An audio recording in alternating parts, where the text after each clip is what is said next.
Senate के इजलास में भी, नेशनल असेंबली के इजलास में भी, और उन्होंने अपनी रजामंदी का इजहार किया। मैं समझता हूं कि इन्होंने पहली दफा अक्लमंदी का मुजाहरा करते हुए अपने लीडर की बानी पीटीआई की बातों को पस से पुश्त फेंकते हुए इस मुल्क के लिए, इस आइन के लिए जो किरदार अदा किया है, बानी पीटीआई सेनेट के अपने तमाम मेंबरान और नेशनल असेंबली के तमाम मेंबरान को याद रखेंगे। लेकिन जनाब स्पीकर, एक चीज की मैं निशानदेही करना चाहता हूं कि ये जो एक एजेंडा इख्तियार किया गया है पीटीआई की तरफ से, और वो एजेंडा ये है कि हमने फ्लोर पे खड़े होना है और अगर मुल्तान के किसी मोहल्ले से या रावलपिंडी के किसी मोहल्ले से मोबाइल गाड़ी पुलिस की गुजरनी है, अगर कोई खातून, कोई माँ, बहन, बेटी शॉपिंग के लिए जाती है और 4 घंटे उस प्लाजे के अंदर सिग्नल नहीं आता, तो हमने कहना है, कभी हमने कहना है ऐसी ऐसी कहानियां बनानी है कि अलफ लैला की कहानियां भी दूर रह जाती हैं। और अब मैं एक और गुजारिश करना चाहता हूं जी, नथिया गली में भी थे, कुछ नथिया गली में थे सर, कुछ केपी के हाउस में थे, कुछ सीएम हाउस में थे। नो क्रॉस टॉक, अब आप देखिए, प्लीज अभी देखिए जनाब स्पीकर, अभी कुछ हुआ है, अभी तो मैंने 25 सीसी का लगाया है, तो अगर 500 सीसी का लगेगा तो क्या असर होगा, आप अंदाजा लगाएं। चलें, अच्छा मैं अगर आप ये पार्लिमानी जुबान बोले, मैं पार्लिमानी जुबान, अच्छा इसमें जनाब स्पीकर आप मुझे बताएं, अभी बिजनेस भी करना है हनीफ भाई साहब, थोड़ा वाइंड अप कर लें।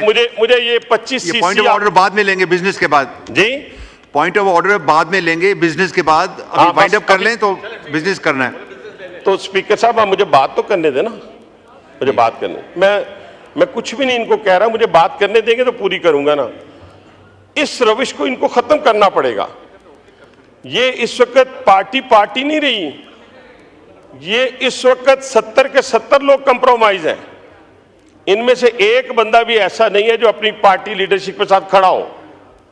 और कहते किसको हैं जनाब स्पीकर, गौर करें जरा, मैं फिर बार बार आपसे कह रहा हूं, कहते सिर्फ किसको है, इंस्टीट्यूशन पे हमलावर है, जजेस पे हमलावर है, जिन्होंने फातिमा जना को गद्दार करार दिया। जब वो हमें उठकर जमहूरियत का सबक देते हैं जनाब स्पीकर, तो फिर हमारा खून खोलता है, फिर हम कहते हैं कि नहीं इस तरह नहीं है, आप ये जो बातें कर रहे हैं ये मुनासिब नहीं है।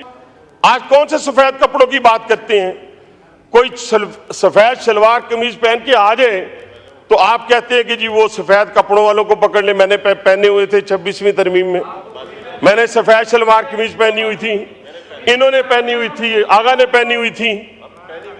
ये रविश खत्म करें। और ये रविश कहां से चली है जनाब स्पीकर, ये वो साजिश कर रहे हैं जिन्होंने पाकिस्तान के ऊपर गैर महसूस तौर पे हमलावर हो चुके हैं।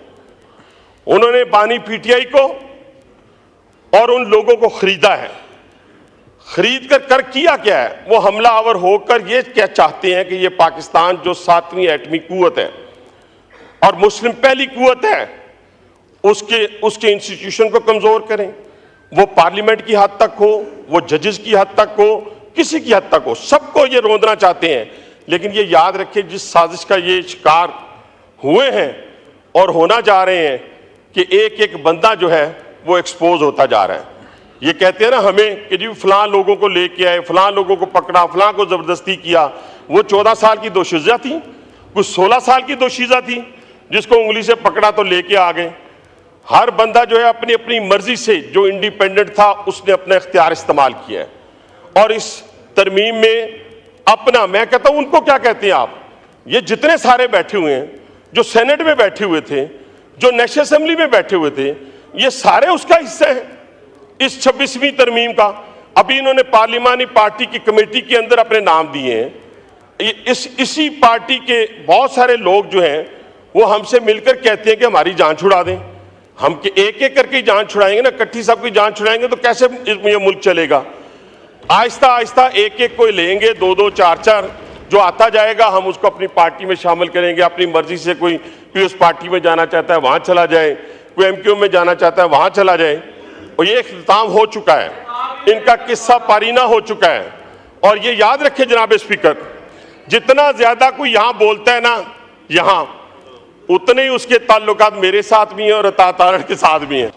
ऑक्सफोर्ड जो है अपना यूनिवर्सिटी की एक लंबी चार्जशीट आई है, उस चार्जशीट को लगा लें, ये सारी की सारी पार्टी डिस्क्वालीफाई होती है अपनी बानी पीटीआई के साथ। तो इसलिए मैं समझता हूं कि यहां से हमारी असेंबली के अंदर से भी और सेनेट के अंदर से भी जो अच्छे अच्छे बच्चे पहले जिन्होंने जमहूरियत का किरदार अदा किया है, जमहूरी किरदार अदा किया है, बाकी भी अपना अपना नाम लिखा चुके हैं, 10-12 ने लिखाए हैं। जो बाकी रह गए हैं वो भी हमें लिखवा दें ताकि उनके मुस्तकबिल का फैसला जो है जल्दी किया जा सके, ताकि मुल्क जो है वो तरक्की की राह पे गामजन हो सके। अब जो जितने जजेस थे, जितने इनके शुक्रिया शुक्रिया।